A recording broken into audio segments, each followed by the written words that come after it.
Chapter 129, My Hand Through Your Black Hair. Still walking in the middle of the palace, Fan Xian met a few more empresses, made some small talk, and got some rewards, so he couldn't help but get a little tired of it. But his face did not dare to show the slightest expression. This is in the palace. Who knows next to the little eunuch is whose subordinates, over there is picking willow branches of the little palace maid is whose beloved. If one's boredom is seen by these people, and these people whisper to their masters, and their masters blow incense on the side of His Majesty's pillow, can one live well? Even if he and His Majesty were friends who had a tea and chat, he could only get a stick and not be able to defend himself.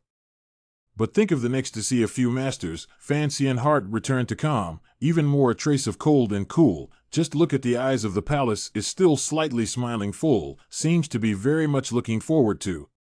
Yaohua Palace is much larger than other palaces and courtyards, emphasizing the identity of the owner inside. Here lives the Empress of Qing, the mother of the world. Fan Xian did not expect that the Empress' summons would end so simply. The Empress smiled gently and spoke in a way that made Fan Xian feel like he was in the spring breeze. Looking at the Empress's cheeks, looking at the Empress's tranquil eyes, Fan Xian respectfully responded, his heart surging with a very absurd feeling. In front of the eyes of this beautiful and noble, a hand and a foot are very comfortable woman, is actually 4 years ago want to kill their own people. Kneeling down and kowtowing twice, Fan Xian left Yaohua Palace with some uneasiness, and the meeting with the Empress even started so simply and ended hastily. Seeing as how the other party was able to hide their emotions so well, or even not have any unusual emotions at all, it could only mean that the Empress looked at Fan Xian without any uneasiness.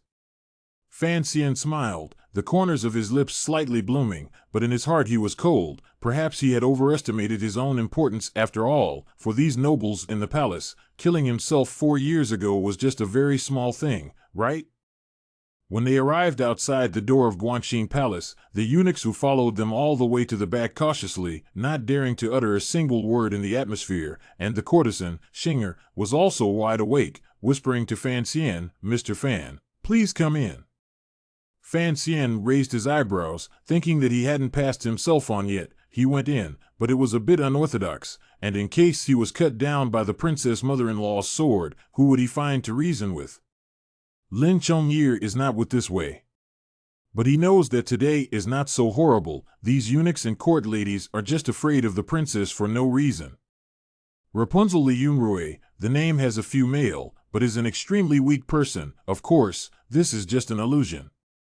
She had many identities, the actual controller of the inner treasury, the chancellor's old lover back then, His Majesty's most capable political assistant, a transcendent presence in the harem, and the Empress Dowager's most beloved daughter. As for Fan Xian, the other party actually had only 2 identities. One was the enemy who had once tried to kill himself. The second is his future mother-in-law.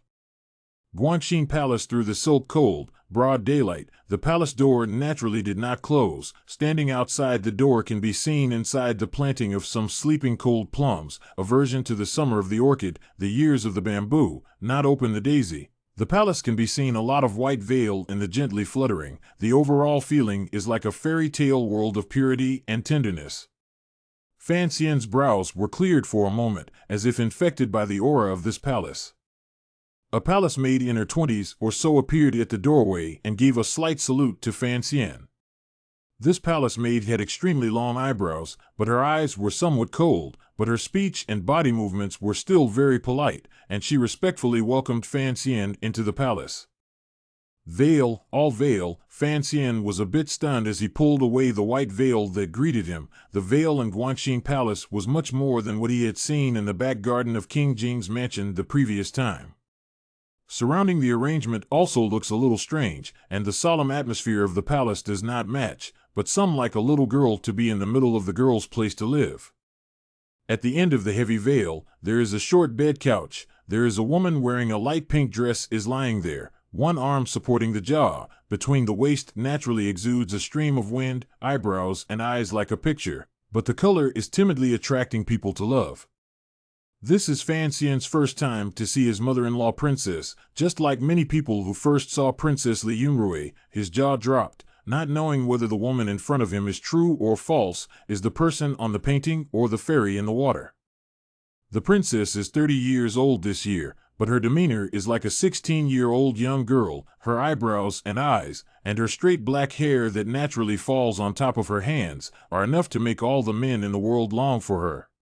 Fan Xian's face was stunned, but his marvelous encounter, Tanyu states 16 years of practiced nature of mind, but let his mind a calm, but still have to admit, his mother-in-law, although in Wan Er some similarity, but then Wan Er is much more beautiful. Although Fan Xian was still able to maintain his composure, he was also unwilling to call the other party his mother-in-law in his mind, as if he felt that calling out in this manner was indeed extremely incompatible with the other party's natural beauty.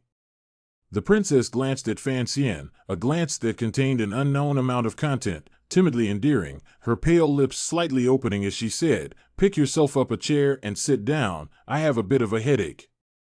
Fan Xian looked around with some uneasiness and realized that the princess had said a nonsense, and in this huge Guanxin palace there was not even a single chair. When he was wondering, he heard the eldest princess say in a soft voice, "Secretary Fan, I heard that you are proficient in the art of healing, and Wanner's health has been greatly improved these days, thanks to you." Fan Xian hurriedly bowed and said, "The princess praises you. It all depends on the imperial doctors to take good care of her. I just give out some partial prescriptions." "Oh?" The eldest princess stretched out her thin fingers and rubbed her temples. As her fingertips rubbed her head, she gradually turned red at the corners of her forehead. "Can there be a prescription for migraines? I've been suffering from severe headaches these days." The princess had a persistent headache, something Fan Xian had heard Wanner say, and had occasionally heard the crown prince mention it outside the summer resort last time.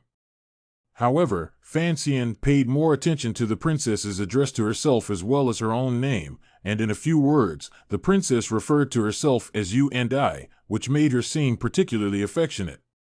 Fan Xian smiled faintly and said, "There are many kinds of headaches, and when the teacher taught here back then, he also had quite a headache." This was light, but the two headaches were also quite interesting, and the Rapunzel smiled lightly, soft and charming. Fan Xian knew that his relationship with Fei Jie had not been a secret in Kyoto for a long time, and it was even more unlikely that he would be able to hide it from the elder princess, so he simply picked it out. "Is there really no good method?" The eldest princess did not ask about the rest today, but even singled out the headache syndrome, her face full of sorrow and tenderness. "These past few days have really pained me to death." Fan Xian slightly lowered his eyes, meditating and tranquilizing his mind. "I have learned a set of massage method, although it can only treat the symptoms but not the root cause, but there is always some soothing effect."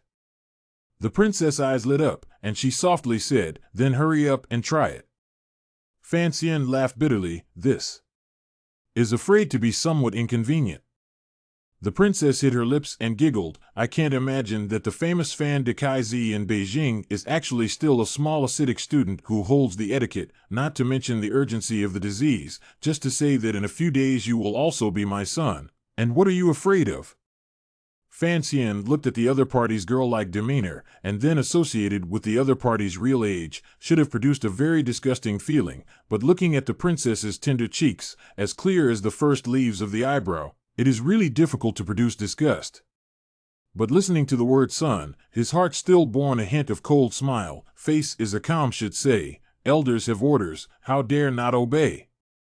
The eunuch brought up a copper basin of water. Fan Xian carefully washed his hands, and then slowly walked to the side of the princess, deeply inhaled a few breaths, calmed his mood, tried not to let his eyes fall to the princess's black hair under the slightly exposed band of white neck skin, and steadily stretched out his hands, resting on the other side of the head. The fingers passed through the Rapunzel's black hair, the tips of which drifted through tenderly, tickling slightly. Fan Xian simply closed his eyes, fantasizing that he and Uncle Wuzhu were generally covered in a black cloth, the tips of his fingers touching the Rapunzel's hairline, then gently moving upwards, both thumbs pressed to his temples, and both forefingers simultaneously tracing over her eyebrows, confirming the location of the center of the brow. A knock. The Rapunzel didn't seem to be prepared for this, and hummed softly, but it was impossible to hear if it was pain or if she had pressed into the area. Fan Xian calmed his mind and leaned on his knowledge of the human body's acupoints, slowly but steadily rubbing and pressing her head. Each contact between his fingers and the skin of Li Yunrui's head was as steady as ever. The eldest princess frowned, thinking that she was not being presumptuous. She really did not think that this little guy's technique was so good. Her fingertips seemed to carry a subtle air current, rubbing the root of her pain. Every press would make herself much easier, her spirit gradually relaxing, and even seemed to slowly give birth to a sense of drowsiness. Was this technique also taught by Fei Jie? She half closed her eyes, leaning on the bed, her vermilion lips slightly opened, casually asked. The method of recognizing acupuncture points was taught by Mr. Fei. Fan Xian's fingers still moved steadily over the smooth skin, and his voice didn't have a single tremor. The method of this massage, however, was learned on my own.